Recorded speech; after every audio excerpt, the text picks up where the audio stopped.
One of the more common questions asked of me is, where do I purchase the supplements mentioned in some of my previous videos? This is an excellent question, and I'm going to give a solution to this. Some guidelines to follow to ensure that you are getting your nutrients from the best sources possible. More than that, I want to talk about your diet, what you are eating. Do you have a paleo diet? Are you a vegetarian, vegan? Are you a raw foodist, fruitarian, breatharian maybe? Folks, things are not always what they seem, and we are going to have to continue to educate ourselves about how things work in this world so we don't end up doing something wrong that we think is right. There is an agenda that has been put in place, and it has been quite effective, and that is to completely control and manipulate us through what we consume. And within that control, there are efforts to make you all sick, weak. Why, you ask? Well, let's find out.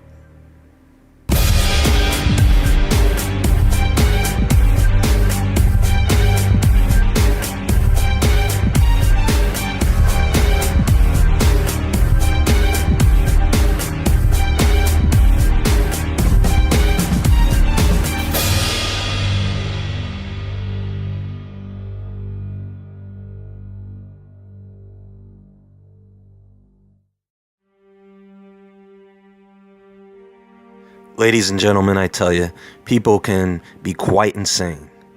Do you know what a fanatic is? First, how many of you know the original definition of the word religion? It means to bind. It means to obligate and bond yourself to a belief system to which you attribute the highest degree of importance. Now, a fanatic, by one definition, is a religious maniac, and a maniac is just a synonym for a lunatic. One of the problems with this is the lunatic can often exhibit aggressive, intrusive behavior upon others in a disruptive quest to pride themselves as a minority that they believe should be the majority. This causes division among people where there should not be any. The lunatic creates friction between themselves and those who are in opposition.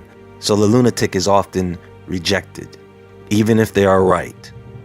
Now, anytime a particular diet trends and gains popularity, demand for products that support that diet increases. But there is a conflict of interest, you see, and so what large companies will do is they will start slapping labels on their products to keep you consuming them, no matter what. Many of you may remember people were drinking too much cola. They were getting overweight, but instead of just not drinking cola, they began to demand diet cola. And what they got was actually worse than what they were drinking before. People heard butter was bad for you, so they switched to margarine. Today, margarine is known to be a pretty good way to get heart disease. Then people heard about low-carb diets. They demanded low-carb foods. People heard about eating only organic foods. And so what did these companies do? They slapped organic right on the label. And very rapidly, I might add. Almost as if they knew what was coming. Now, in the beginning, if something was organic, it was just assumed. But then people found out how commercial food was being produced. So the demand for organic labeling came into being. Products were once labeled 100% organic. Now they are just labeled organic. And with a few revisions in the law, today you buy a product that is labeled organic, it could only be 85, 75, even only 35% organic. Now, vegetarian options have always been available, but the same rules apply. After some time, those vegetarian products become something else. At one time, there were very few vegan products, because being vegan was simply a matter of not consuming animal products. Today, again, we have a labeling issue. And I want to address this. Now, I'm not going to give the standard disclaimer and say that I don't care what you eat. No, I do care what you eat. I care, to a degree. You know why? Because everything you all consume, everything you buy does affect what becomes available to all of us. That's how it works. That's why we're all in this mess we're in right now. People buying into scams, lies. So to be perfectly clear, it is not the diet that a person chooses to have. That's fine as long as that diet doesn't include people, of course. So it is not the diet of a person, it is the food they are buying that concerns me. And the more of it they buy, the more it shows up everywhere. Let me tell you all what I'm getting at. If I'm a vegan and I walk into my local supermarket to buy groceries, when it comes to food, I'm not buying anything with a vegan label on it. Why? Because that label is telling you that you can't identify what you're buying. It is a food that has been processed to an extent to which you have no idea. We all have to go back to food basics and gather a better understanding of what happens when you increase the demand for crops like soy, when you increase the demand for ground beef, when you increase the demand for seeds and nuts, when you increase the demand for pork. Well, you have to make a lot more of those products a lot faster and a lot cheaper, only to turn around and sell it at a higher price. Then you have to get laws passed so that you can lie on the labeling. How many of you think that non-GMO corn and soy still exist? Huh? Well, it says so on the label. See, non-GMO. Folks, do you know that a company is not required to put non-GMO on the label? If you pick up a product that says non-GMO soy, that only means that the product you are holding in your hands, which is considered food, is not genetically modified. That does not mean that the plant it was derived from is not genetically modified. And you're scratching your head going, huh? Well, that's the law for you. Remember, people didn't want their meat injected with growth hormones. So these companies went to work and said, okay, we'll just put the growth hormones in the corn and just feed the corn to the animals. And that way we can say, no injected hormones. Yay! Now I know that as a vegan, many people still want to enjoy a hot dog or a burger. They simply want it animal-free. Let me ask you a question, folks. Can you make a vegan hot dog at home using raw ingredients? Try making a veggie burger that actually tastes like a beef hamburger from scratch at home. It's not easy. This should be a rule of thumb. No matter if it's an animal product or not, if you can't make it at home, I wouldn't eat it. And I wouldn't put it on my skin. By the way, the skin is an organ that absorbs substances that get into the bloodstream. In other words, if you can't eat it, don't put it on your skin. There are vegan options to replace dairy. Again, how many of you can make almond milk at home? You know, once you crack open the shell of an almond or any nut, it starts going rancid. How long were those deshelled almonds sitting around before they were processed into almond milk? Soy milk, tofu. You have to use calcium sulfate, an inorganic chemical, to make tofu. And soy, especially if it comes from the US, has to be fertilized. Instead of using commercial fertilizer, they use animal manure because it's more efficient and gives the crops a larger yield for a cheaper price. Cow manure, liquid swine manure, from the very cows and pigs that eat that GMO corn. The same animals that some people want to save. Whether it's animals or vegetation, these industries are in cahoots. They work together. These large companies will even create smaller companies that pose as organic food companies. A lot of this stuff is just crap in pretty natural looking packaging. Even when you hold some of these packages in your hands, it has a nice soft feel to it. This is done for a reason. They target women. These companies prey on them. These companies come up with scams every day. How many of you know how to make vegan cheese? How much processing do you have to do to create this product? When was that vegetation picked to make that product? Because once you take it from the earth, it starts to rot.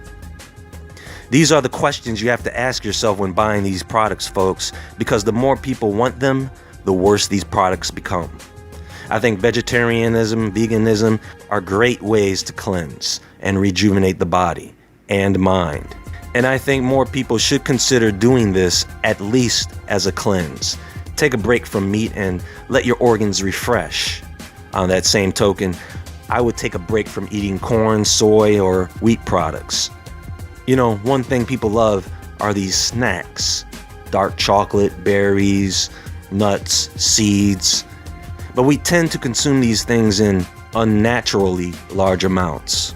Because you don't have cocoa beans, because you're not picking berries off the tree and eating them, because you're not cracking open one nut at a time, and because you're not out foraging for seeds, people are consuming way more than what nature intended.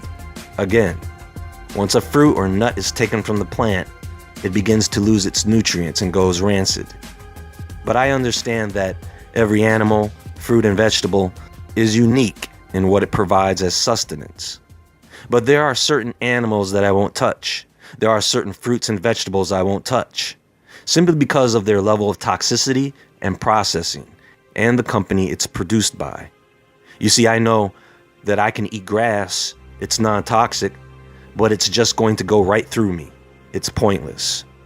But see, a grazing animal can get the nutrients from that grass, and you have to imagine what type of nutrients are in grass that it can supply fuel for a cow, for a horse. I can eat seeds all day, but unless I grind them up, I'm only going to get a percentage of the nutrients. Whereas a free-range bird eats seeds all day. They absorb the nutrients just fine. Now a pig will eat anything in front of them, even their own feces, and whatever they eat turns into its flesh in a matter of hours. Not really a good thing to eat at all. Lobsters, crabs, shrimp, these are basically water cockroaches. They eat waste. They are highly toxic. Fish with fins and scales are probably the best. For example, catfish isn't really good for you because it's a fish that has fins but no scales. Simply put, you don't want to eat scavenger animals. I would also stay away from eating animals that have hands or paws. This is why people only eat these animals on occasion. For example, a rabbit could provide you with a nutrient that only rabbits can provide, but you can get sick from eating too much. Reptiles, amphibians can provide you with nutrients you wouldn't normally get otherwise, but again, not something you want to consume very often. Carnivorous, predatory animals, they just eat other animals. They do get a little green in their diet from the stomach of the animal, but they are not very nutritious for humans. Grazing animals, fowl-like birds, and fish that eat vegetation are probably your best options. Unfortunately, you can't just walk into a supermarket and buy this stuff and trust the labeling. Farmers markets, even a Dutch market where the Amish come to sell their food, they have some of the purest food I've ever eaten. When it comes to meat, if you choose to eat it, always purchase it fresh from a source that has a reputation for taking very good care of their animals. In my opinion, small local organic farmers are your best source because you can actually visit the farm. Now, fruits and vegetables, the ones you want to avoid, of course, are hybrid organisms and genetically modified organisms. Common hybrid fruits, vegetables, and herbs include seedless apples, watermelon, dates, grapes, pineapples, and persimmons. Carrots, corn, beets, celery, potatoes, and cauliflower. Cashews, oats, rice, wheat, soy, legumes, ginseng, chamomile, garlic. And some common GMO foods include corn, soy, rice, tomatoes, beets, yellow squash, papayas. I would also stay away from milk, unless it's from grass-fed cows and goats. Canola oil, vegetable oil, corn oil, these are not good oils at all. Coconut oil is good when consumed with something high in fiber. Macadamia nut oil is good.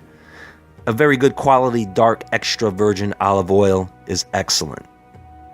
Oils are actually the worst things a person can consume if it is not the right kind, so be selective. And put out a little extra money for some good oils.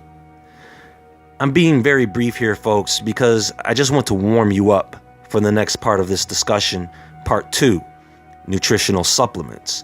But before we do that, I want to touch on something that has to do with people arguing about what diet is the best, and the fanatics that come out of each of these diets. Watching vegans versus meat eaters is like watching flat earth versus globe. It's dumb. It is stupid. And it is an irresponsible and ignorant pursuit from both sides.